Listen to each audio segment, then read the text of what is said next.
Down south, hunting is more than a pastime. It's a tradition. Whether you're tucked into a pine thicket for whitetail or chasing hogs through the bottoms, Nosler Ammo offers the kind of reliable, knockdown power that earns respect season after season. Trust the name that's built a reputation on performance. Trust Nosler. Welcome to the Southern U Podcast, brought to you by Darden Archery on the OKest Podcast Network, with your co-host, Matt Brock, Jeremy Ferguson, and Taylor McMurtry.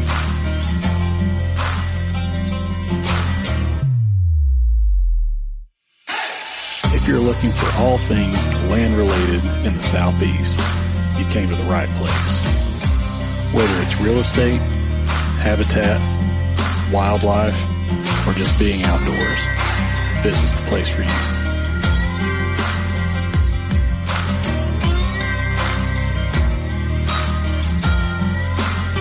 Welcome to the Southern U.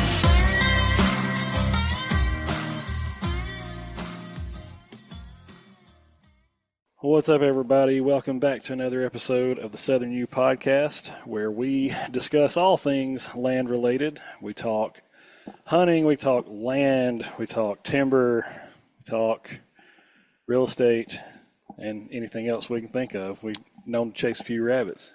And if this is your first time listening to us, we appreciate you being here. Or if you're a long-standing listener, we really appreciate you as well.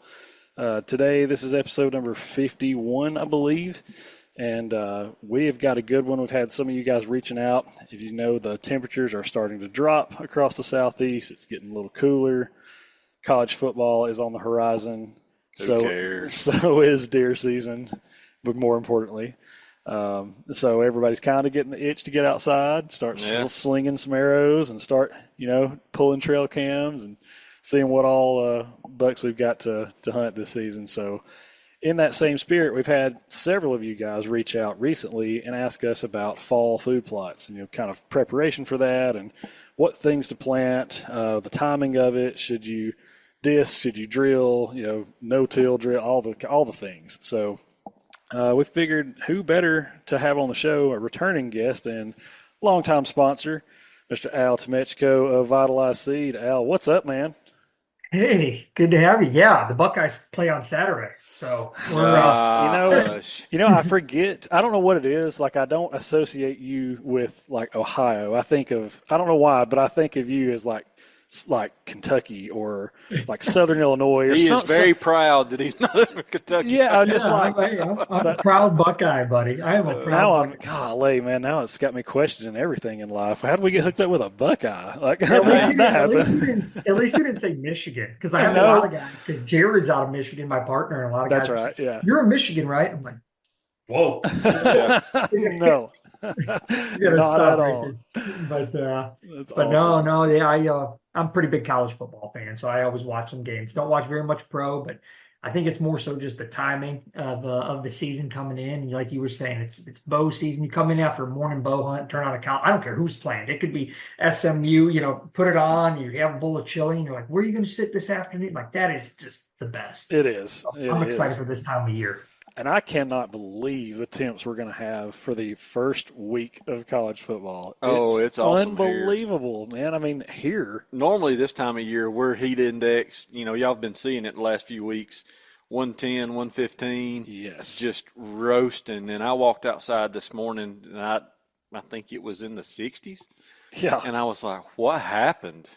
I know. I'm shocked, to say the least, because – Jeremy doesn't care about this, but Bama plays Florida State in Tallahassee, and I was thinking, man, they're going to cook, playing that far south. This time of year, it's going to be miserable, but, I mean, maybe a pretty nice weekend for football, man. So, anyways.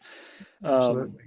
But, Al, we do appreciate you taking time, and you guys don't know this listening, but we're shooting this right in the smack middle of the day. So yep. We try to just fit these shows in whenever our schedules will allow. And so appreciate you taking the time, especially in the middle of the day. You could be getting something productive done, I always love doing these things and connecting with people. So I appreciate you having me on. Oh man, we appreciate it. And like I said, we are going to be talking food plot stuff, but if you have noticed, Matt is not here. Bray is not here, but Matt's not here. And you guys just say a prayer for Matt. He needs it today. I can feel his blood pressure from here. Yeah, he was supposed to have been taking the real estate exam today, like as we speak. But for whatever reason, he's not allowed to take it. I'm not trying to throw the company under the bus, but the company that runs the testing program told him that the facility that he wanted to take, originally had not been set up in the last year to proctor the exams. So they did everything they needed to do. He got the green light sometime last week to take it there today, and gets there this morning at 8 a.m. and lo and behold, no, you're not allowed to take it there. So they've been fighting since 8 a.m. to try to figure out why exactly the proctoring location is not being allowed to proctor it for him. Nothing to do with Matt. It's just some kind of disconnect between the proctoring location and the company that actually provides the test. Yeah. So kind of a pain in the butt. Oh yeah, for sure. So, but you are, of course, me and Jeremy are here with Al, and so we're going to have us a good show. Really excited to get schooled on all things fall food plot. Before we jump in, I do want to do our, bi-weekly or, shout outs for the show. Mm-hmm. Jeremy, have you got anybody you want to shout out to start with? And then Yeah, I actually do. I got a couple of guys. One, Dr. Monty Ketchum, and the second, Dr. Lyle Kane, both at Andrew Sports Medicine. If you can't tell, I'm in a brace, and had to have shoulder surgery. Had a little minor accident, and just kind of topped off an old injury, and it was time to get it fixed. So got to visit Monty, who's a client of mine, and he kind of looked me over and said, "Yeah, you've got some significant issues. Let's get you down to see Dr. Kane for some surgical intervention." And here we are. So I am officially out for 9 to 12 weeks in this brace. So we'll see how it goes. The saddest part of this whole story is there will be no arrows flung via Jeremy Ferguson this season. So whitetails can rest easy knowing that he won't be killing them. Yeah, I have not missed a bow season since I started bow hunting. So that was, I'm 40. I'm about to turn 42. So 31 years that I've not missed a bow season. And the last several years where I have not missed the trip out west bow hunting. Oh yeah. So I am gonna be in Kansas guiding, but there will be no bow in hand for me. Nope. Still got one good arm to drag with, though. That's it. Yeah. Well, I'm going to give a shout out real quick to a listener who's been a longtime supporter of ours. He shares our stuff, comments, sends in questions all the time, and actually, don't know if he would know this or not, but he is responsible for the inspiration of this particular episode because of some questions that he sent in. But I hope I'm saying this guy's name right. If I'm not, I apologize, man. Captain John P. Limley from Venice, Louisiana, Run and Gun Outfitters. He's a fishing captain there in Venice. Shout out to John, man. We really appreciate you supporting us and sending in questions and just kind of always digging into all the content that we've got put out there. We appreciate you, man. Looks like if you want to have a good time on the inshore or offshore in Louisiana, I would say, based on what I'm seeing on his Instagram right here, there's plenty of aquatic creatures there that he's pulling in the boat on a regular basis. So there you go. If you're in Louisiana, give him a shout. Al, you got anybody you want? I know I'm putting you on the spot, but do you have anybody you might want to shout out on your end? Oh gosh, I would just say, really, all of our customers. that have been supportive. I mean, we've had a really, really strong fall already. We're obviously starting to shift more to the southeast now. People are still buying seed. I mean, just trying to get it in before rain. And you can do that with these diverse mixes up until probably the middle of September in most of the Midwest and upper Midwest, and you'll reduce yield a little bit. But all of our customers, I mean, we just couldn't do it without supporters. They've just done a really good job. And then we recently had an opportunity. I won't give the gentleman's name, but he would know who he is. He's out of Missouri, and he actually reached out to me and gave me the opportunity to donate, Jared and I, and we donated 4 acres of seed. He runs a Christian group that hosts hunts for elderly people. Cool. So I just thought, like, man, my grandpa, if he would have still been around and had an opportunity to get into an elevated blind, with a wheelchair, so you could actually get in and hunt over a vitalized seed food plot, I'm like, that's pretty cool. So we just donated them a few acres. They have had a bunch of stuff already planted this year by the time he reached out, but they still had, I think it was 3 or 4 acres that they had to get in. So we got that out. So I really appreciate that gentleman giving us that opportunity, because that was just really a cool opportunity. I can't wait to get some pictures of hopefully some guys and gals maybe that have harvested a deer. So that's a really cool one. And that gentleman and his group out of Missouri, I'd like to thank them. Absolutely. Yeah, no doubt, man. That's awesome. Well, Al, I guess with spirit of fall food plots on the brain, you ready to dive in and see what we can throw at you here? Yeah, I guess so. I'm ready to give it a try. Awesome. Well, first one, I think this is kind of, I don't want to call it redundant, but I do want to spend a little bit of time here, just talk about why fall food plots matter. If you're someone who is a landowner or even a long-term leaseholder and you're trying to maximize ground for wildlife, in this case, it's going to be whitetails. Why is a fall food plot something that people should care about or should be important? Well, I mean, I think for hunters, it really could be simplified as I like to call it. It's your cash crop.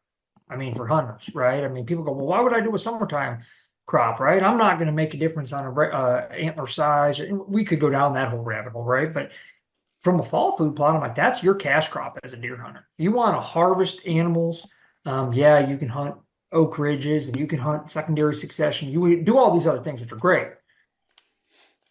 But there are a few things that are as attractive and easy to pattern as deer as a good quality green food source in most of the whitetails range. So just from a huntability perspective on a property, whether you have I tell people all the time, I have properties that are 10 to 20 acres permission, little honey hole permission spots, and they can produce, all the way up to, the main farm that we manage is 400 acres, which is pretty decent size for Ohio standards. But I always tell people on all of those, like, we're putting in food plots. It helps us to pattern deer. Now, in addition, if you have goals of like trying to manage deer herd and you want to give them good high quality food through wintertime, you're looking at soil health conditions. You want to make sure that soil is not going to be erosion prone. So you have a constant root growing, a constant plant photosynthesizing all through wintertime into dormant season, coming out of dormant season into spring for spring turkey, right? Depending on the species in which you're using.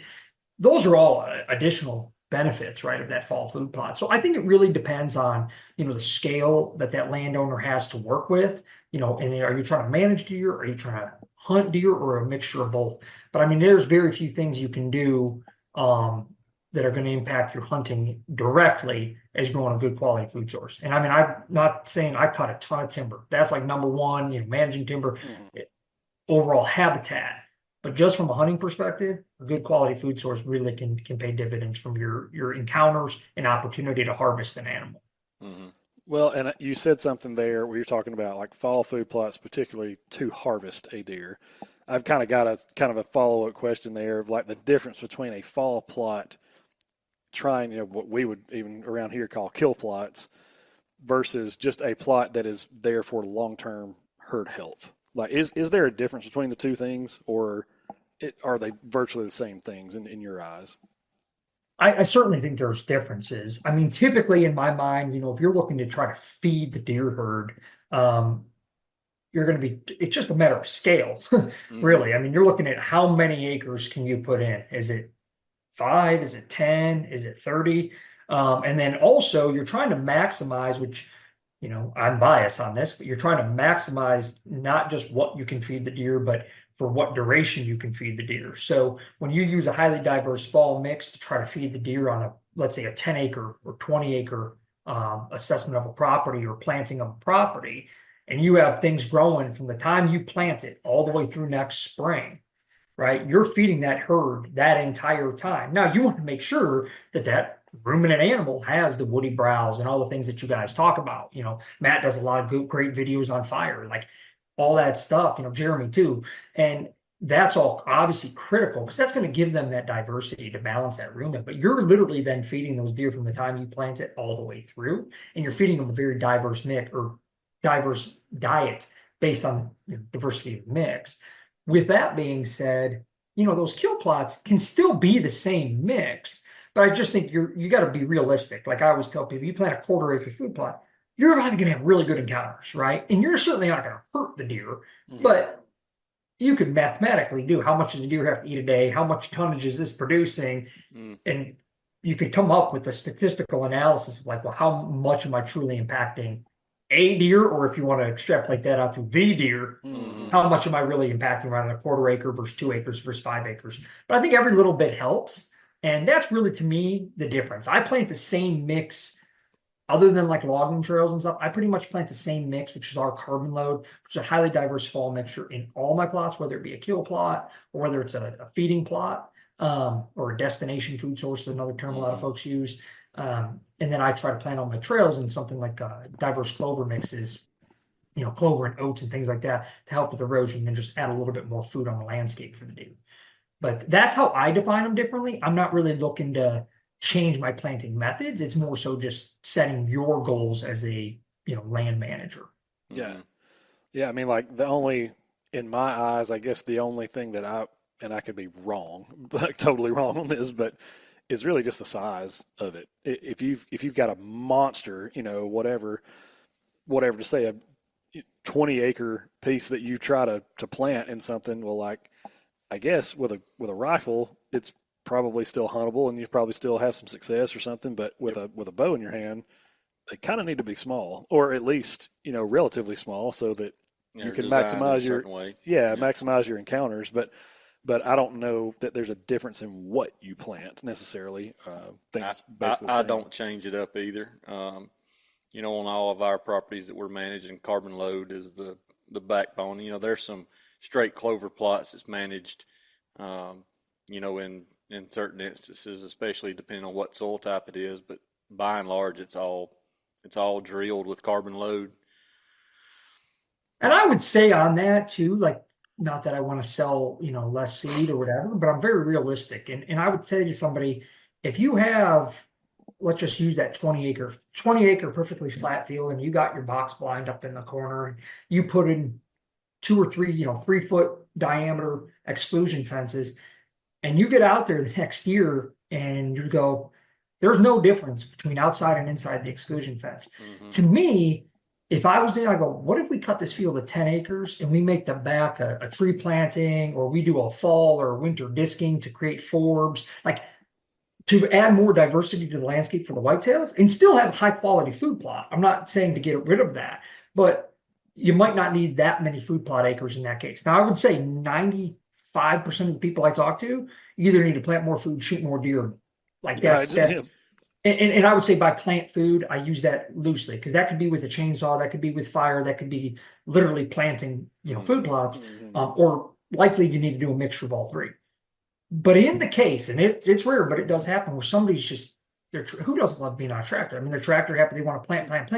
But I do think you get to a point of diminishing returns if the deer are simply like, you got a 30-acre food plot, and it's like, wait a second here, we probably should have something else there, be it secondary succession or something. So I would keep that in mind, and that's where I tell every single person I talk to, put up a 3-foot, whether it's chicken wire, go to Tractor Supply, get 14 gauge wire, cut it out, 3-foot diameter. That's all you need, a T-post. And look inside, outside that cage. What does that look like? And you can determine a lot of information from that really simple little cage to say, am I planting enough? Am I not planting enough? Am I harvesting enough does? Am I not? Especially you start laying that over trail camera data, and then also like native browse analysis. You know, you go and look at every pokeberry, looks like it was taken out by a bush hog. You're like, huh, wow, that's tore up, right? Like, okay, we got to shoot more deer, you know, because if you only rely, Jeremy, I love your take on this, but if you only rely on observations from hunting, you're never going to think 90% of guys are never going to think they have enough deer. They're just, oh, we don't have enough. The deer, it's not like it used to be. Like, and I can assure you, there's more deer on the landscape. Yeah. Yes. And I caution people, as far as doing anything permanent to a large opening, as far as, you know, planting trees on in fields, unless you're doing it simply to break them up, to create some diversity, not just take up land to make the field smaller. You know, a perfect example, I had a track in northeast Alabama in the mountains, and in the fall, you didn't hold a ton of deer. You know, acorn started falling. It's big woods. It's like PA hunting. You know, deer are really scattered through the mountains. But in the springtime, when there's crops in the valleys, all the deer they're just shoved in the valleys. They've changed their home ranges, and you know, you can go in with a planting on a large field and be wiped out in the spring. And in the fall, you put up exclusion cages, and you're like, oh, okay, well, maybe there's not as many deer here as we thought. Well, they're there on the landscape. They've changed their home range. They spread out a little bit. And then we planted one of the properties that we put on the podcast quite a bit. It's a project of mine that's been going on for several years, right on the Tennessee River, and the habitat is primo. I mean, there's not anything you can do any better than what we've got going on from a habitat perspective. And it's not a huge tract. It's 530 acres or so. And we've got between 35 and 40 acres, I don't remember exactly, of fields on that place. And we planted a different mix, you know, throughout. We planted a lot of the Nitro Boost in some of the smaller fields because there's a lot of deer. And then we tested the mossy oak beans in a 10-acre field. We tested the eagle beans in a 10-acre field. You know, we tested a lot of other things. And if it was a broadleaf, it was wiped out. Whether it was in the Nitro Boost, whether it was mossy oak, whether it was eagle, they were all wiped totally out. So that immediately jumped at me as, you know, we do have to kill deer. And I've known that, but I didn't have, you know, some pretty pointed evidence to get the landowners to shoot some deer. But when you put that much food on the landscape and it gets wiped out, especially on a tract that size, it's not really that large to have, you know, 35 to 40 acres of field just destroyed in the springtime with the kind of rain that we've had. Time to change gears. So I in the South, and you know, I'm strictly talking the South. If you've got open ground, think real hard before you transition it out of open ground into something that's going to be costly to renovate back. Great point. Because we by and large we have too many deer. Yeah. Even in places that folks think they don't have that many deer, there's too many deer on the landscape from a deer herd health standpoint. Now, from a enjoyment factor of hunting, maybe not, but you know, that's a line you've got to walk. You've got to figure out what you're willing, you know, to take. Are you willing to take a little less healthy deer, a little smaller rack size, a little less recruitment rate on your does? If you can stand that and that's what you want to do, then fine. You know, you can run too many deer. I don't advise it, but yeah, it's a fine line to walk. Yeah, and I think that's totally another topic for another day. But I think Absolutely. Also the thing that is tough is then you start shooting deer, and then you realize that you have good habitat, and then your farm recruitment rate goes up. So you have to maintain that. It's cyclical. It's just a constant. I shot 10 or I shot 20 does. It's like, yeah, but in 2 years, you're going to all of a sudden start, because we've started to see that twins, triplets, it's like the more does you shoot, the higher farm recruitment you start to see. And the more does that are even getting pregnant, right? You're not having these single ones that just, for whatever reason, the population was so high they couldn't all even get bred. So then you kind of, after a year or two, it's like, holy cow, we got to wax them again or we're going to be in trouble, right? So it is that balance. And I think I've always been super interested in that whole science and stuff and trying to balance that. Like my cousin and I talk a lot and go, how many deer do you have to see to be happy? Like if you see 5 deer sit, is that enough? Do you need to see 20? And he's always been like, if I see 4 or 5, like I'm fine with that, but some people, they want to see 20, 30 deer sit. And to me, after about 5, unless it's a big antlered buck, like I don't get any additional enjoyment, I would say. Yeah.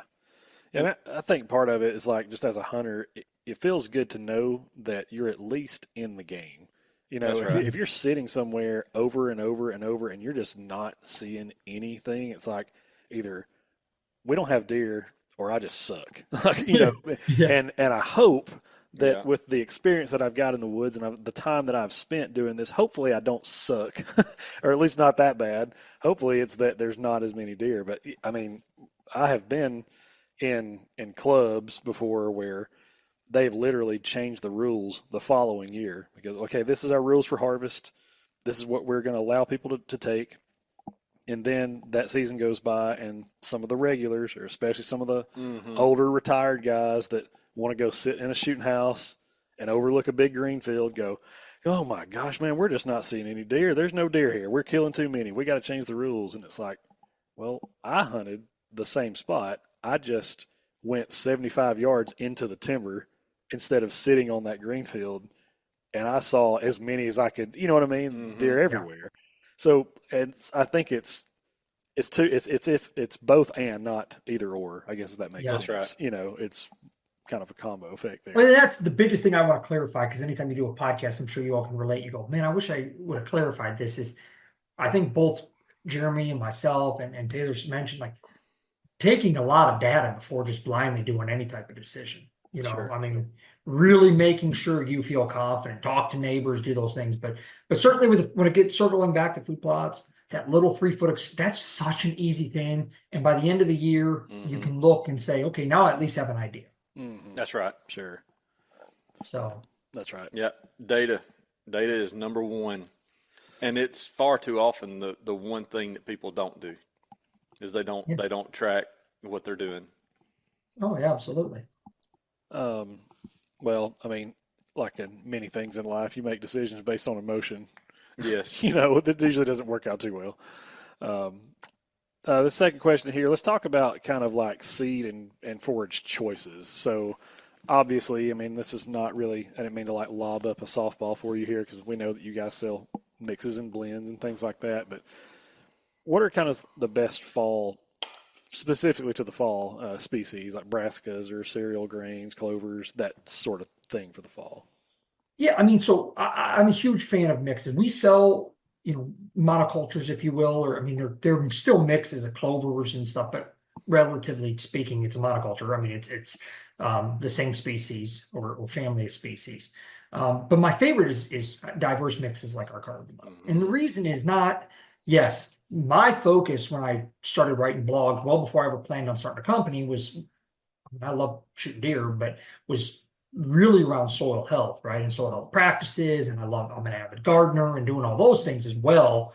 And then kind of deer was like secondary. And then obviously as we launched into a company and wanted to also appeal to more and more deer hunters, we picked the best species we could, and then also forage quality species versus just tuber or just the cheapest quality species, and then the ratios of those species. So all of that to say, the reason I like diverse mixes like our carbon load is because you have your fall triticale, your winter wheat, your rye, and grain. Well, people go, well, why do you want, my deer like rye grain? Yeah, but the next guy will tell you my deer like triticale. And the next guy would say my deer hate triticale, right? And a lot of that probably has to do with something that's going on either biologically or chemically in the soil, that how is that plant assimilating nutrients, the plant physiology, et cetera.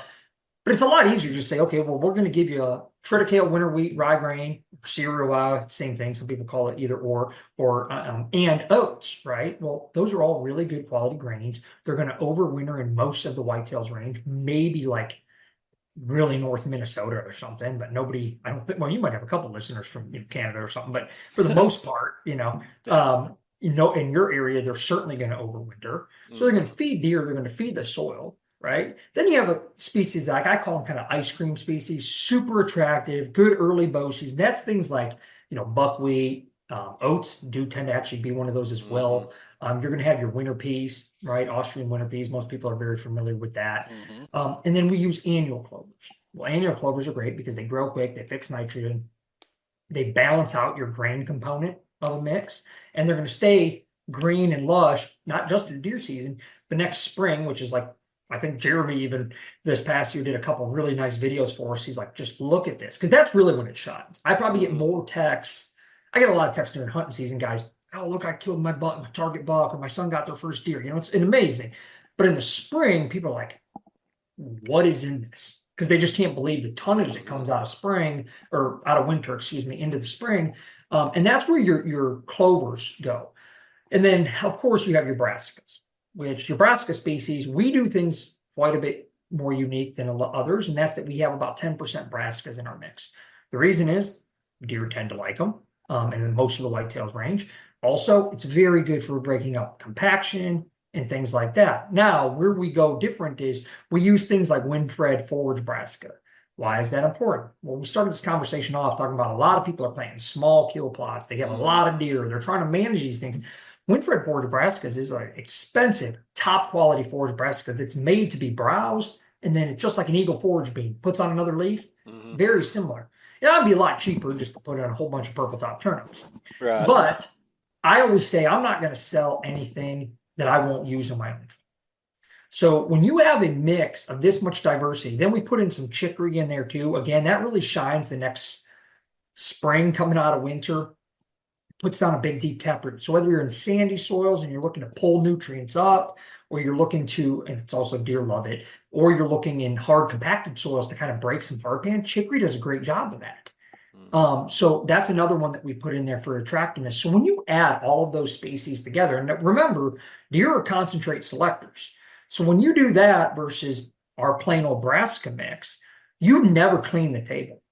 I have fields that are 4.8 pH, where red pine, half Norway spruce, all the top, lower than 2% organic matter, which relative to our soil type in Ohio, 18 CEC, that's a really bad ratio of organic matter to clay content, basically. Low pH, and I will have deer in that field all the time. And this spring, I had clovers in there that were 2 foot tall. And this field's only been planted now. This is the 3rd time. So we're building it. We're getting it going now. I'm getting lime down. We're doing the right things. So the deer were not able to wipe that field out. If I would have went in there and just put down a bunch, even our own brassica mix. We do it because people want it. They do their own mix or whatever. So you have to kind of offer what your customer wants. And it's a great mix. But if I go around and put a monoculture of brassicas in there, there'd be nothing left. Right. It just, I mean, I've done it. I did it for years, and you plant a big field and you get big turnips and radish and you think this looks great. And then in January, you have nothing left. And you get rain and you get snow, you get ice, depending on where you're at in the country. And what you're left with is a perfect weed seed bank for weeds, and also compaction. Yeah. Because that rain's just pounding that ground with no green cover, no living roots. So that's what we want to avoid. And that's where those mixes really do a good job. I tell people all the time, your case would be a little bit different depending on the season, but like in Ohio, in November, we'll get a day almost always 70 degrees. It'll hit randomly. And you can literally see those diverse mixes green up, especially like the grains and clovers. Yep.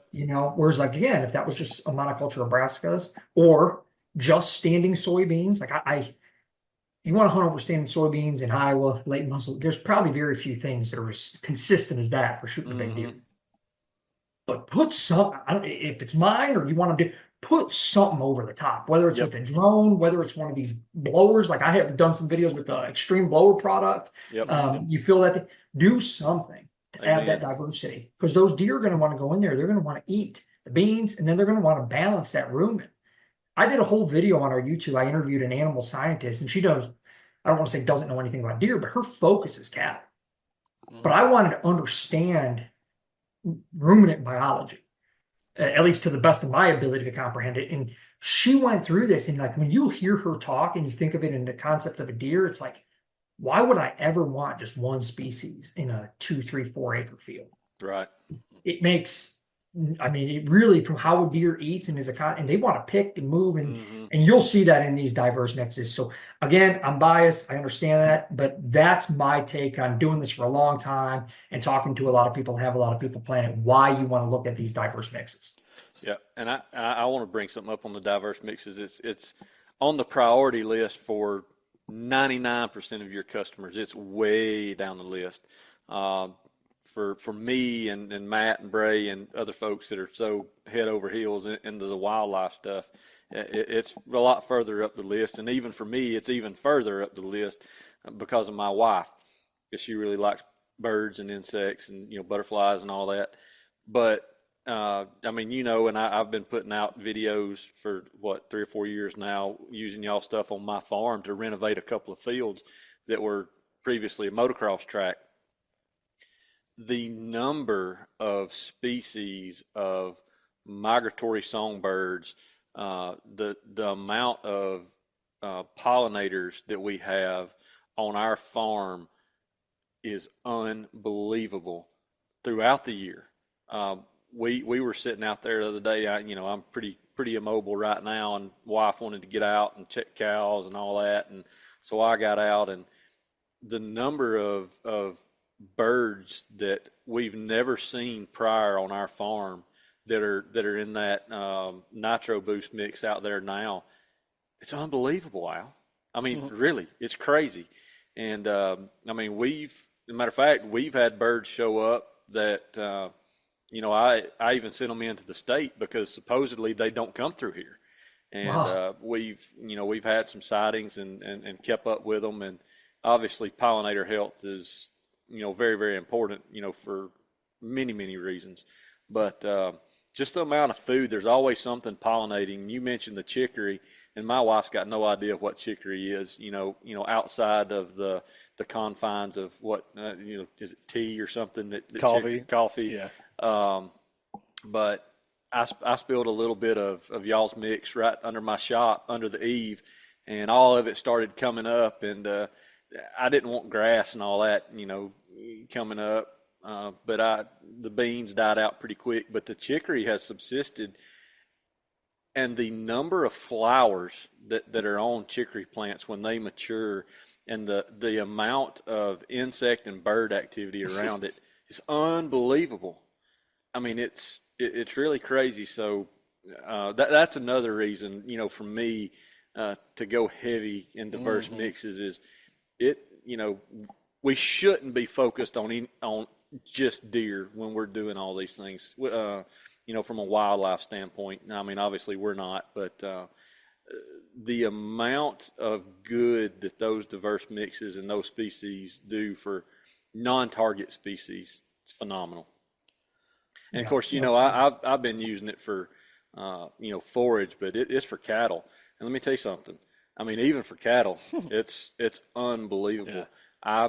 I'll keep, a partial pallet at my shop after we sell out of what we've got. I hold back, and I'll drill 25 to 30 acres, myself of different things, and the vast majority of it will end up being the carbon load, and that's what I use for winter grazing. Yeah, we've had quite a few, as we've grown as a business, we've been so lucky to do so, and we've done more and more in kind of the cattle and even row crop agriculture because it is growing. People are starting to realize that you mitigate the risk of I mean, from a food plot perspective, you also mitigate the risk of total crop loss, right, or total food plot loss, because you're not going to just if you just do brassica after brassica after brassica. Yeah, from a nutrient depletion perspective, you can have that, but you could also have nematode, parasitic issues, so. When you have these diverse mixes, you kind of naturally, I use them in between my rows of tomato plants. And I'll tell people, I'll show my son, he's 4 years old. I'll say, hey, look at these toads, or look at these little frogs that are in here. I go, you see why we don't have too many aphids? Or we have a couple, frogs are in there, they're eating the aphids. There's carpenter ants that are walking through, and I've watched them before, where I've planted there's sunflowers growing in between my rows of tomatoes. And I've watched where aphids have been up on the sunflowers and watched carpenter ants go up, grab them, and go back down. Yeah. And naturally, I'm not saying you never have to use like a neem oil, but naturally you create these ecosystems that are really doing a lot for you. That's really cool. And it's through the diversity of things. And not to mention like even compaction. I did a video where I have a fescue lawn next to the garden, and I have a penetrometer, which is just a fancy word for compaction reader. And I stuck in, and I mean, I'm like pushing, you can see in the video, and I got probably like 6 inches down into the fescue, which is pretty good because it used to be like I could barely get anything down. And I go into my garden and I sink that probe 27 inches down there. I'm doing nothing but use cover crops in there, our nitro boosting carbon load. And the whole probe's 27 inches, it goes straight all the way down.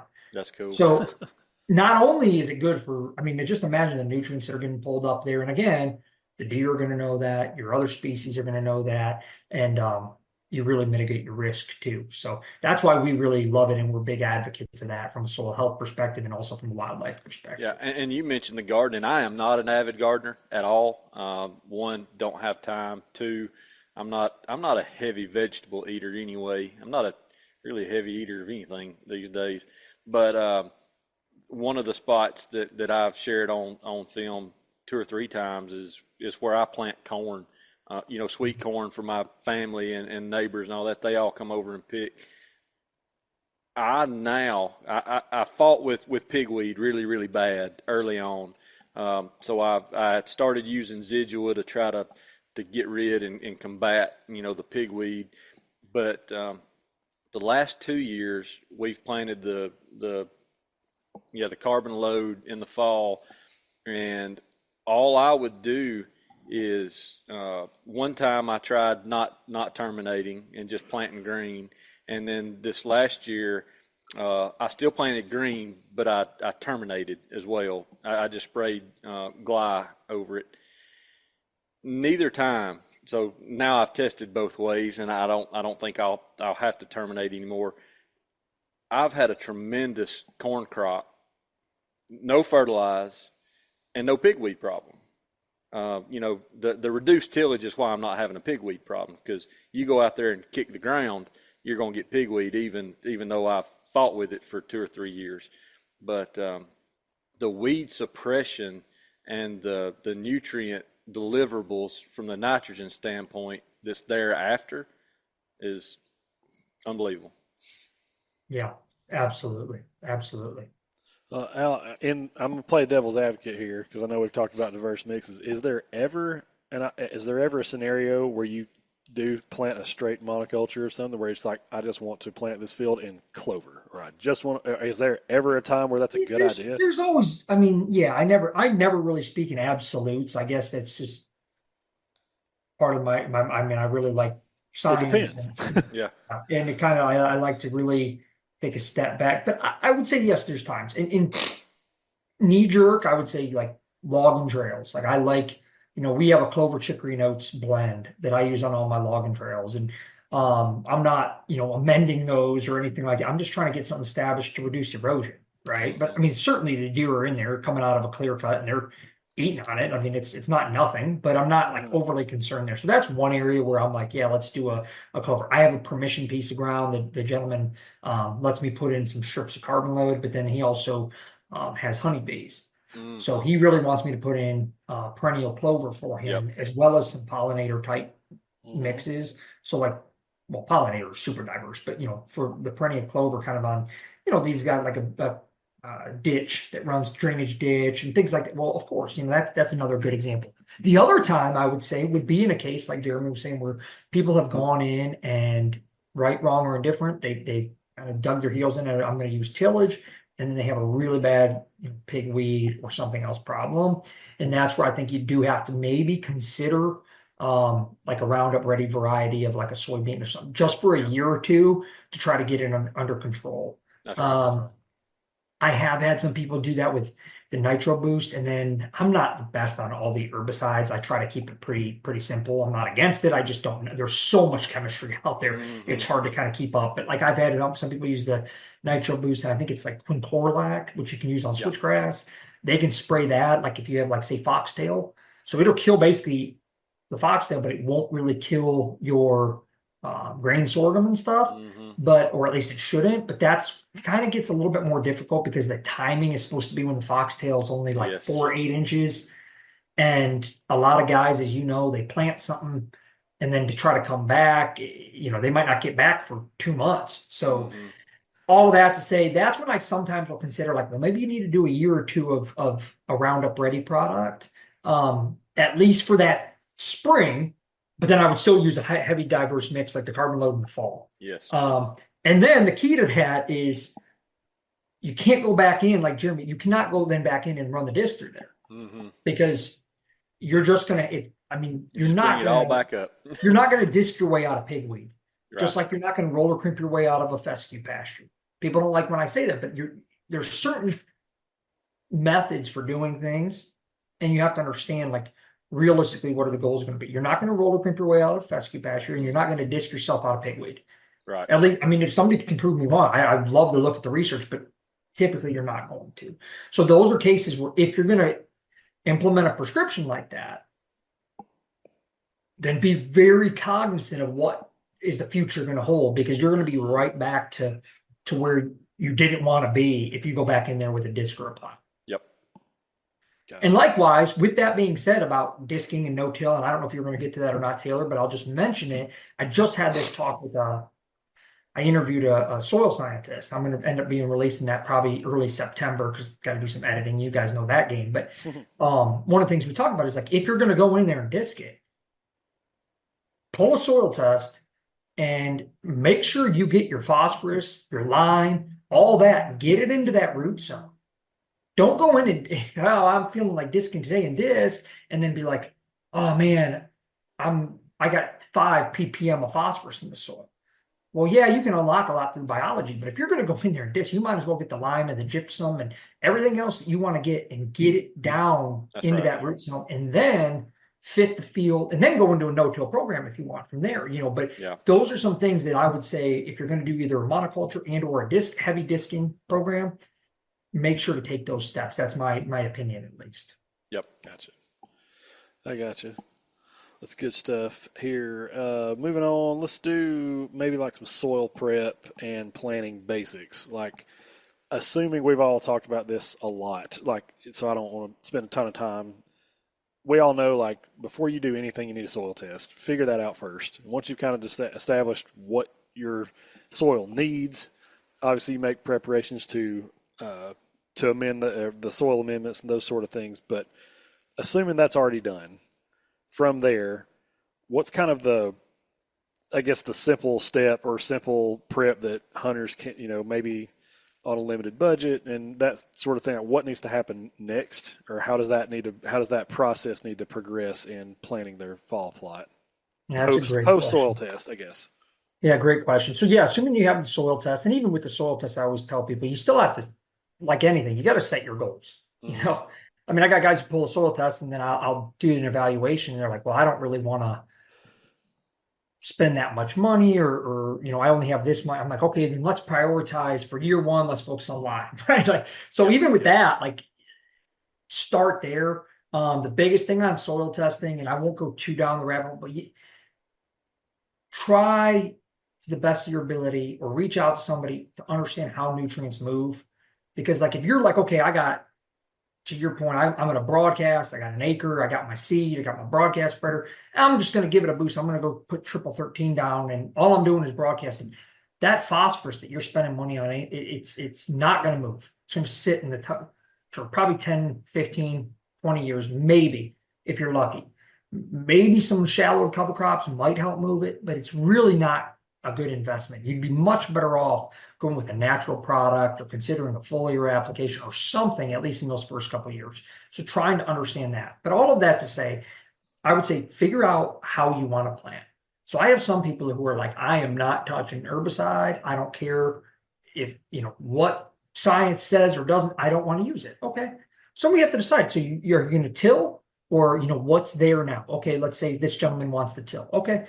Well, do you have to till where the tiller's buried, or can we till it like a 1/4 inch, right? And I tell people, Google conservation tillage. There's a bunch of people at Rodale Institute. There's a bunch of Soil Health Institute articles out there and visual things that you can see where you look behind yourself on the tractor or the ATV and you see 60% of the soil still covered, right? So you're just enough to stuff it up, get the seed down. And then I always recommend, if you're going to do that, is make sure you're packing, right? You got to push that seed down, drag it, pack it with the ATV tires. I've had people use their truck or vehicle to pack the stuff down, but try to push that seed down into the soil. Yeah. Got to have that contact. Yeah. Now, if you're looking to do just the spray and broadcast or broadcast and mow, again, it depends what's there. So if you come to me and go, hey, Al, I got an acre of a pasture, it's primarily orchard grass and fescue, and you're just going to broadcast and mow into it, your rate of success is going to be diminished. Just I don't care what variety you're putting down, you're not going to have that much success because there's so much competition, not just what you see above ground, but even in the root zone. I mean, the root mass. So you're going to have to either use an herbicide or use some tillage or something to try to outcompete that. Now, if you're like, hey, it's a blank slate, that's when you really comes into when we got a time with some rain or the best of our ability. So you really try to make almost like a checklist. What are my goals? What are the tools I have?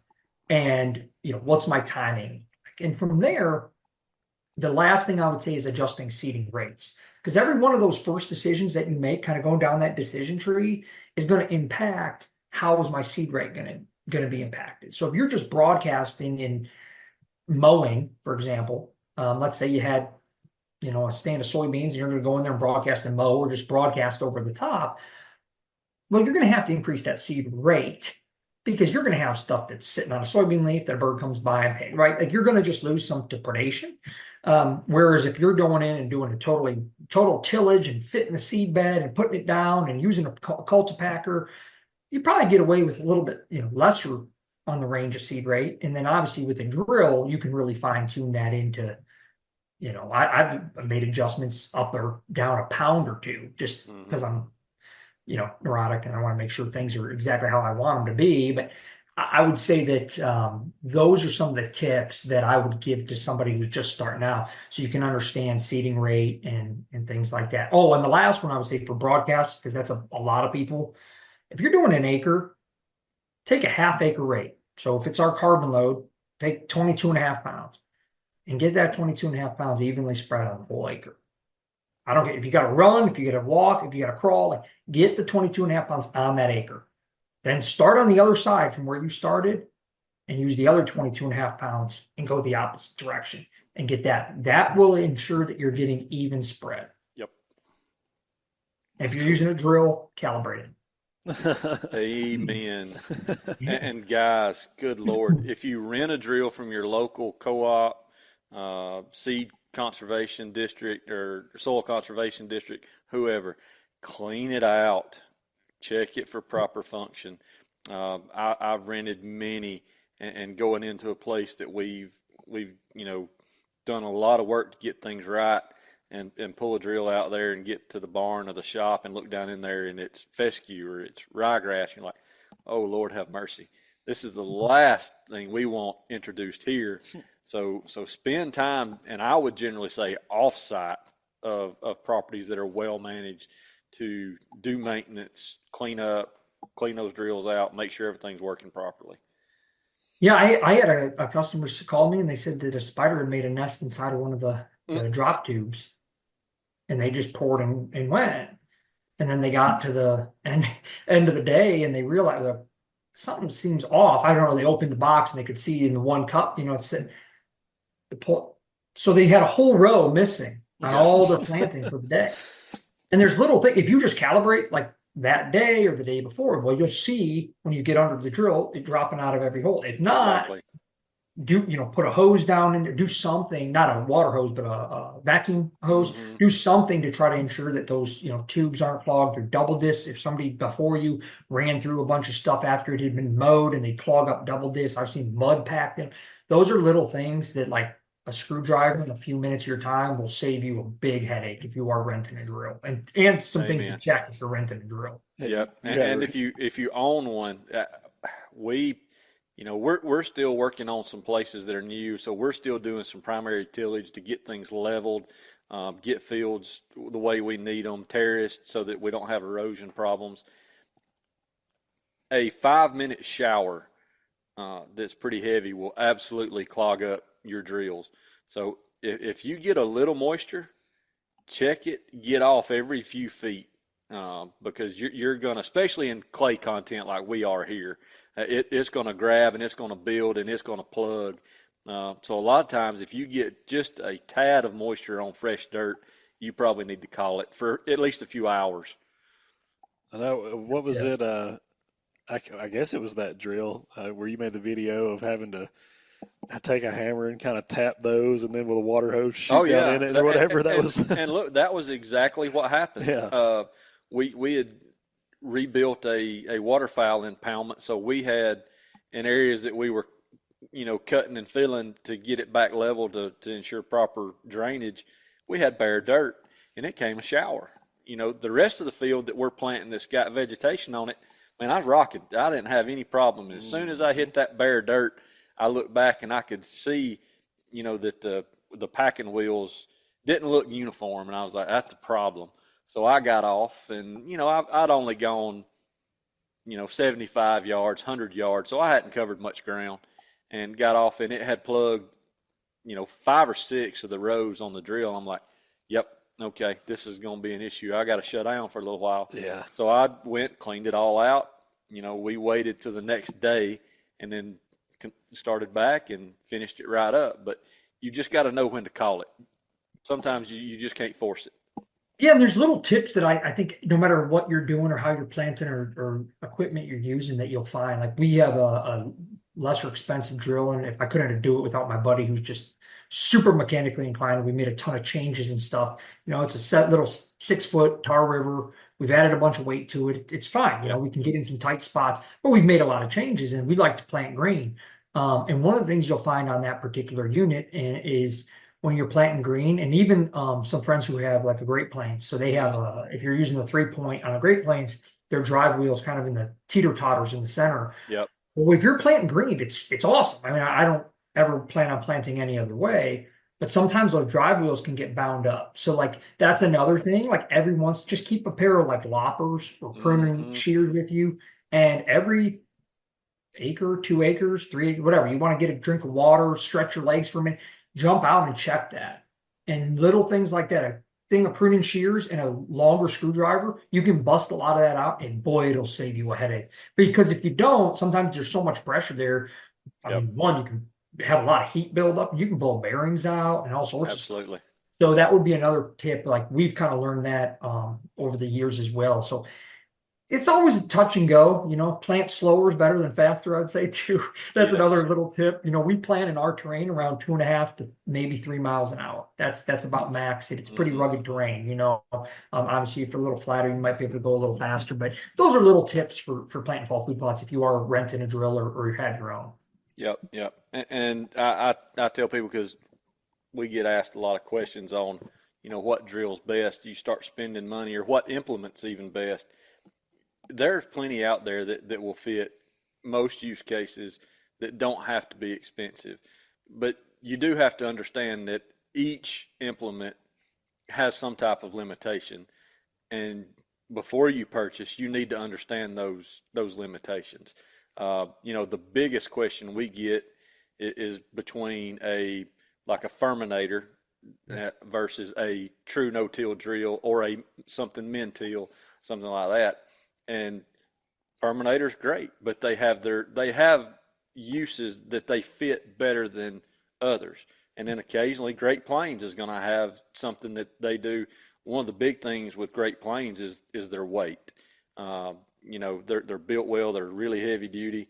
And, I used to have one, don't have one now, but they fit, some use cases much better. And then, we run a PH now, and really, really happy with it. But it has some limitations. So know and understand your equipment, and take care of it and maintenance properly, and you'll be happy. Absolutely. Al, I know we briefly touched on this for just a second, but kind of getting towards the end here. Let's talk about like a fall food plot's design, or maybe like the strategy behind it, in terms of like we said earlier. I'm actively trying to harvest animals off of this plot. I mean, we see them around here because of terrain types being so crazy. The northeast part of the state is very, mountainous and you put them where you can put them. Yeah, you put them wherever you can. I guess it's boulder and nasty looking billy goat land is what we call it. But and then you've got more of the central and southern part where it's just flat clay, red. Put it wherever you want to put it. Wherever you want to put it. That's right. So I guess with that spirit, we've seen guys that make like the long strip plots, or even the horseshoe looking type stuff where you've got something that's coming out in the middle of that plot. Is there a specific shape to a plot that you like, or that if all things are, if it's a blank slate and you can make it however you want it to look, is there a specific design to those that you like better than others? I've never got into the food plot architecture all that much, and that's just honestly probably my own bias of like, we're in southeastern Ohio, so like it's very similar. You're in the foothills of Appalachia, so you don't have very many flat surfaces, right? Like you got a handful, and it's big timber, so your limiting food source is green. I mean, we have thousands of acres of clear cuts around, so like truly the limiting is green. So you're just going to put food wherever you can. Yeah. So where I focus is from a hunting perspective, right? Because I have some fields I plan I don't even hunt. Mm-hmm. Not that I don't necessarily want to, but like I just like giving to the deer. Like I want them to know, okay, it's close to bedding. They can come in, they can feed, they can feel safe. Nothing's going to bother them. There's no box blind there to bother them. There's nothing. Like it gets planted and it gets left alone unless I'm going to change a camera out or batteries, on a camera or something like that. Mm-hmm. And it's amazing to compare camera data on usage of a plot like that versus a plot that gets hunted more often. But my biggest thing when I look at food plots is access. I don't care if you make it donut shaped. Right. I don't, honestly, I have some buddies that, especially if you're hunting private farms, I think I'm not knocking, like there's such a movement in like mobile hunt, and that's amazing. These guys are super mobile and they go, I think it's so cool, but like, I think it's very different than if you're hunting a box blind on a private farm. It's like, I've had buddies come to my place and they're like, dude, this is only like 50 yards or 100 yards, not even 100 yards off the road. I'm like, well, first off, that's a dirt road that gets very little traffic. Second off, I'm like, the wind is going to be perfect. Your entire access route in. Third off, you can get up into this box blind with deer in the field and they won't know you're there because it's tucked into this hedgerow. And then, like, I don't care, like I said, if it's shaped like a golf club, which in this case it kind of is, Right. I just want to maximize. So my goal, not saying it's right, wrong, or different, I want to maximize the food, good quality food on the landscape. So if I can increase the food with good access, that's where I plan on hunting. Yeah. You touched on something that and of course, this will probably be hot take to some of these guys that's really in on it. And look, all the big guys are, but food plot architecture, like you say, I believe has gone too far. It's more of, to me, I mean, this is just my opinion from a biologist standpoint and putting food on the ground, it's gotten more to do with look what we did and how cool this looks versus how useful this actually is. Mm-hmm. Now, if you've got the implements, you've got the time, then by all means, have at it. It's cool. But I think a lot of it has gotten overkill. Well, I'll tell you what my food plot architecture is, and I'm not all that well versed on the term even, to be honest with you. I've heard it thrown around. I'm not really sure even how you would define it other than, some of these plans get to be pretty robust. But like, to me, okay, if I got a ridge, I killed a deer. You guys have seen pictures of Dozer, right? 7.5-year-old buck. I killed him last year on a really junky stud quality food source. And I equate a lot of the success to that is that particular, it's about just under 3 acres, let's say 2.8 acres. The back half of that particular field is a clear cut. I mean, cut to the ground. We cut everything. And so it's thick on both sides of that. So it's a bridge and it drops off pretty steep. On both sides of that, it's seen nothing but a steel. And I mean, we've been cutting hard. Every mid-story beech, every crooked maple, everything that is not a chestnut oak has been getting cut hard on both sides. And it's a mixture, flush cut, hinge cut, I don't care. And also backpack sprayed with on some of the stuff doing mostly basil bark. We've done a little bit of hacking, but mostly basil bark on a couple of the some of the beech trees. There's not a huge market for beech in Ohio. There's a little bit, and some are just gigantic. So we've thinned some hickory, we've cut a ton of maple, and we've cut a ton of beech on these steep hillsides. So now these hillsides are cut, and I still have quite a bit to the north to still do. I just one or two guys can only do so much, but we still got a lot of cutting to do. And then on the south, you got a 6-acre mid-story removal. So for anybody, you're basically cutting everything that's in the mid-story. So that's not in the crown of an oak tree, you're cutting. So the amount of browse that you can produce in that 6 acres is unbelievable. Yeah. Butts up to a 3-acre clear cut, and down below that, it's a 17-acre NRCS TSI coal tree removal. So any crooked poplar that's not a money tree, any oaks that are crooked, that aren't producing acorns or are crowded by a more desirable oak, we went through there with the state forester, we marked them, and we cut that about 2 years ago. So you take just that little area, you got almost 25, 30 acres of secondary successional habitat that, unless it's wintertime and we're running saws, nobody's going to do. Yeah. So to me, that's food plot architecture. It's about proximity to good security cover. In additional, because again, deer are browsers. Concentrate selectors. So they want to come up and they'll be eating on this and eating on this and eating on pokeberry, and then they're going to get into your food plot where you're like, my access was perfect. Then you kill them. So that's how I look at it versus being like, oh, I want to put this here. And I mean, again, I think it just comes down to access and how things lay out. And there are parts of the farm where I just simply don't hunt. Yeah. And I probably do need to clarify a little bit. And I'm speaking more for us down here where we don't have giant expanses of open ground. Now, obviously, if you're in the Midwest or somewhere you've got 100-acre fields everywhere or 50-acre fields, then by all means, yes, get fancy plant things. But folks that are trying to do it, here in the Southeast, where they go clear cut, a 30-acre patch because they want to make something look cool. Well, that's fine, but if you back out on your aerial photo and look, you've probably spent a lot of time and a lot of energy and a lot of money doing something that wasn't necessary.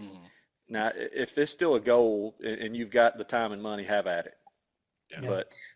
And that's what I was hitting on earlier. I mean, if you have a big field like that and you're trying to get real fancy, again, I'm not trying to sell as seed, but I do think that you have to consider you got a big field because you're out in the Midwest. Like, does it make sense to have it all in food, or should we have some native grasses in there? Should we have, should we get some CRP dollars, right? Like, could I plant 15 acres of food and get some CRP dollars and maybe cut some trails or something through it, if you want to get fancy from the design perspective. Yes. But to me, that's where that we'll go back to, I need to pet in a little 3-foot circle. I'm just kidding. You'll start selling exclusion fences. But all joking aside, like, that's really where it can tell you a lot. Do you have, what do we want to balance? So that would be my tip. But I mean, the best thing you can do in timber country, and we don't use a lot of fire yet. I'm really working to try to get with our state forester, potentially in the next 5 years on my place, which would be really cool because it's kind of like unheard of in southeastern Ohio right now. Western Ohio, they burn a lot of CRP. Southeastern Ohio woodland settings, they don't do a lot of burning right now. And but with all of that being said, the best thing you can do is understand your herbicides for woodland treatment, and also running a chainsaw next to or adjacent to food plots. I guarantee you're going to have a lot better quality food plots and a lot more. You can funnel deer down with hinge cuts where you can cut along an edge and have almost like a fence. If you don't have fences, I mean, there's so many neat things you can do with that while feeding deer and keep giving them cover. I think a lot of people, that would be the kind of food plot architecture I would be interested in doing more of. Yeah. Like, I know that, like, the only place I've really ever seen any real design as far as how they're laid out, up kind of in the Jackson County area, you've got two extremes. You've got river bottom and you have extreme steep, stuff. And so in some of these river bottoms, you'll see these guys planting, it may be beans or it may be corn.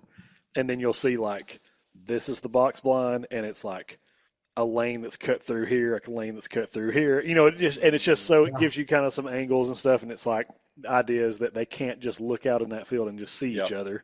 They have to kind of move around and stuff. So I could see where something like that makes sense, but I'm kind of with you. Like, I don't care if it's the shape of a, of a donut or the shape of a whatever. It doesn't really matter. It's just getting it out there and Yeah, making sure you it's right. definitely need to maximize the amount of time they're out there, from the architecture standpoint of getting bucks to come into the field. Right. I mean, and cross it and spend more time in the open. Yep. But, that's I genuinely believe you can go a little far with that. Yeah, for sure. I think the biggest thing, again, like I said, I do think you probably will see more deer on fields that are close, closer proximity, the closest to bedding that you can get, the more deer, because we have a couple spots that are just, I mean, in perfect locations. And you can almost sit there all day long. It's not uncommon to get up in the stand, say 3 o'clock in the afternoon in the fall, and be up there for 2 minutes and send a text to whoever's in that, go, first deer's out. Because they literally just pop out of these thickets and they eat and they go right back. So I do think sometimes, like, if you get them too wide, there can be some downsides. Deer don't want to be out to where they're 17 jumps from a a bedding area or a cover. But in general, a lot of that, the average guy can't really control. They're not going to go in there with earth moving equipment and stuff. So I just say, in most cases, get the food plan and then work on the timber and try to make it as good as you can. Remove the autumn olives, do those type of things to give you better quality cover. In our area, autumn olive are real popular, and then remove some of the less desirable trees. Get some sunlight to the ground, and I think you'll be real happy with the results. Absolutely, and another key to all of that is you can do all of this, and if you hunt the wrong way, it's not going to do you any good anyway. Oh yeah. Oh, that's. I mean, I tell you, somebody asked me the other day. You go, what do you guys do on your farm? And we have all these cameras up, and we'll have 4 or 5 deer that we think are worth killing. Let's say. I go, but a lot of those deer are only killable on a south wind, and some of them are only killable on a north wind for talking purposes. So if we have a north wind, we know, okay, we can set big plot. Okay, what deer has been on the south end of the farm? It's this deer or this deer. There's 2 deer, unless we're shooting does, right? But like there's 2 bucks that you might have a good chance of them coming in. But we just will not. I mean, we just wait them out. We just will not go and hunt a spot with a wind that's not perfect until maybe like if we know the rut's going crazy and they're running every which direction and you're like, I'm just going to try to get it. But I mean, for the most part, especially early season when deer are relatively patternable, right? I mean, that's been our take. There's a lot of guys who are a hell of a lot better at deer hunters than me, but we've had success trying to manage the pressure that way. And I've had some friends who helped me manage the farm, and they kind of didn't believe me at first. And then after a year or two, they're like, dude, I've never seen deer act so normal. Yeah. Just act like deer. Yeah, coming from Pennsylvania hunting or West Virginia hunting or different parts of Ohio. And then they come and they're like, I've never seen a 4.5-year-old come out into a field at 4 PM and just eating on carpet. And he's just like standing there like this is a Drury Brothers show or something. Kidding. And I'm like, well, it's because we're not pressuring these deer. Exactly. So I think that's, out of all things, that's very, very critical. Yep, for sure. For sure. Well, Al, that's pretty much, we worked through most of the stuff that I had here. Jeremy, you got anything to add to? Or? No, I think Al covered it better than I could. So. Good stuff, man. Oh, yeah. Thank you guys so much. I mean, I really appreciate it. And I love talking deer, whether we're recording or not. It's been great working with you guys, and absolutely love talking deer with you guys. And I really appreciate you having me on. Yeah, absolutely. Man, we got some stuff brewing, hopefully for even for part of deer season, and even maybe after the season's over with, that we might throw at you.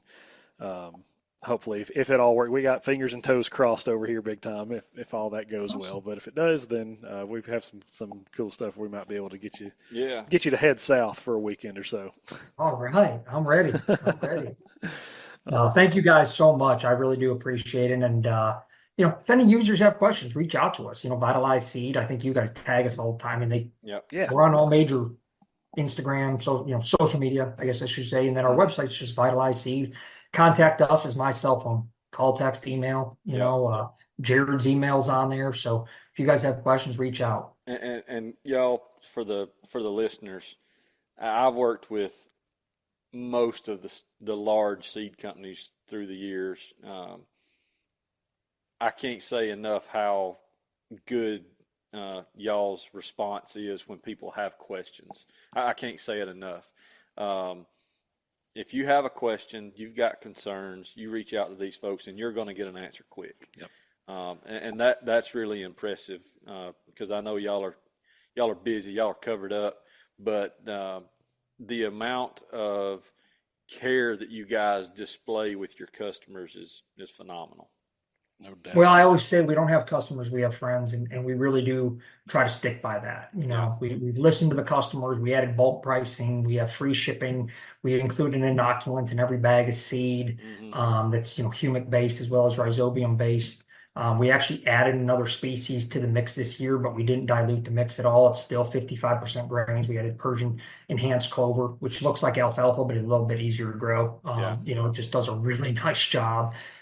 So there's a lot of great options out there, and it's not lost on us when people give us an opportunity to earn their business. And whether it's reading a soil test and going through a full soil fertility plan like we do for some professional growers, all the way to the guy who's a weekend warrior, and we just love doing it. So if we can help with anything, I really do enjoy it. It's a passion of mine, and I appreciate you guys giving me a platform to talk about it a little bit.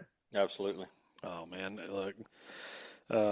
We would certainly not be where we are at without you, and we appreciate just kind of the sharing. I mean, look, we work with a lot of different brands, I guess you'd say, and it's just cool that when we put a piece of content out there, if it's remotely valuable, most of the time Vitalize is going to be the first one that shares it, and puts it up on their stories and stuff like that. So we really appreciate that too. Oh yeah, I try to share everything. That's what makes the world go round. I tell people all the time. We're all in this together. We're all trying to. Jeremy had a post where he planted a different type of seed. I'm like, some people get all tore up. I'm like, listen, he's planting our stuff too. Like this is we're all in this together. We're all learning, and that's what we really strive to do. Is we really want to learn and continue to learn. That's why I'm interviewing PhDs in soil science, right? Like, because I want to be able to tell people unequivocally we have done research and then some. And we're trying to continue to learn. And that's where giving soil amendments and stuff, it's probably not always going to be the cheapest route. I'm not going to tell you just go blindly put triple 13 down at 300 pounds the acre. But I promise you, the information we give is going to be as scientifically accurate as we can possibly muster. So that's really important to us to help people. And obviously with our partners, if it's as simple as sharing a story or sharing to the story, it's a no-brainer, man. We appreciate you guys so much. Oh man, we appreciate it. And listen, guys, and just like Jeremy said, reach out. You have any questions? Just talk blends, talk about timing, talk about any of that type of stuff as far as when this stuff needs to go in the ground, whatever. They love to talk about it. So absolutely, reach out to us. We're not nearly obviously. The spiel that Al just gave right there, I'm like, I'm too stupid to talk to Al. There's that's not true. When I get a soil test and I look and I go, I need some background on this right here because I'm pretty good, but I'm not their level. Right. But Al's always great to help me out, and I'll say this about soil tests to our listeners: all soil tests are not created equal. Do a little background on who you're going to send your test to and what information they give you, because there are some that lack a lot of vital information that you really need if you're going to do these things right. And Al said, just pointed that it's not always the cheapest route to do things right, and their product is not the cheapest out there either, but it works. The support is worth it. The diversity you get and the additive support and like you said, the humics and things like that come along with it, they're doing it right. Mm-hmm. It's not a bag, and nothing against the big guys. It's not a bag you go pick up in Walmart and you get no support, you get nothing extra, and you're not paying for a shiny, expensive bag either. That's right. No doubt. Yeah, I will say the last thing I do want to mention, I'm sure we will get questions on this. We get a lot of questions on people go, hey, I want to buy this. I'm in Mississippi, or I want to buy this. I'm in Florida, and they want to buy it online. They go, and, I think it says on there, but we ship same day or next day. Mm-hmm. So, I mean, we're not perfect. No company is. We're always trying to get better. But I mean, if you order the seed, before 12 Eastern time, it'll likely go that day or the next day. Mm-hmm. If you order on a Sunday, it'll go Monday. So just keep that in mind. We ship FedEx ground or UPS, mostly FedEx Ground, 90% of the time. So in most of the Eastern United States, you're getting it in 2 to 3 days. Yeah. So I just make that because I can't believe how many questions I get where people go, "Hey, do I need to order like a month and a half in advance?" I'm like, I mean, it'd be nice, but no, you don't. Like we're shipping, Sure. we're shipping as quickly as we possibly can. And if you need anything, just reach out. Awesome. Absolutely, guys. Well, guys, obviously we would really appreciate it if you would go follow Vitalize and engage with us too. You can find us on all social platforms. You can listen to the podcast anywhere that podcasts can be streamed. If you haven't already done so, please like, share, follow, subscribe, all the things. It really helps us out to be able to continue to do this for you and to provide hopefully valuable information for the questions and topics that you guys have asked us to cover. So we want to keep this thing going, and we've had a ball, and we are actually rapidly approaching 2 years old. It's weird. In October, the opening day of bow season will be 2 years for us. So I'll be celebrating at home. Yeah. So we really appreciate you guys, and like I said, reach out if you have any questions, land concerns. We'd love to help there. We got a team of guys that are not only biologists, but they're also realtors, so we can help in that space too. Yeah, and we're also expanding our reach. So just you folks here in the deep South, Alabama, Mississippi, Georgia, primarily, maybe Florida, you guys reach out to us quite a bit. We now have some relationships with some guys in on up into Tennessee, Arkansas, Kentucky. Mm-hmm. So if you're looking for a quality vetted biologist, forester that you're looking to work with up in those part of the world, we can kind of help get you connected to some of those folks. Absolutely. But guys, we really appreciate it, and we will see you on the next one.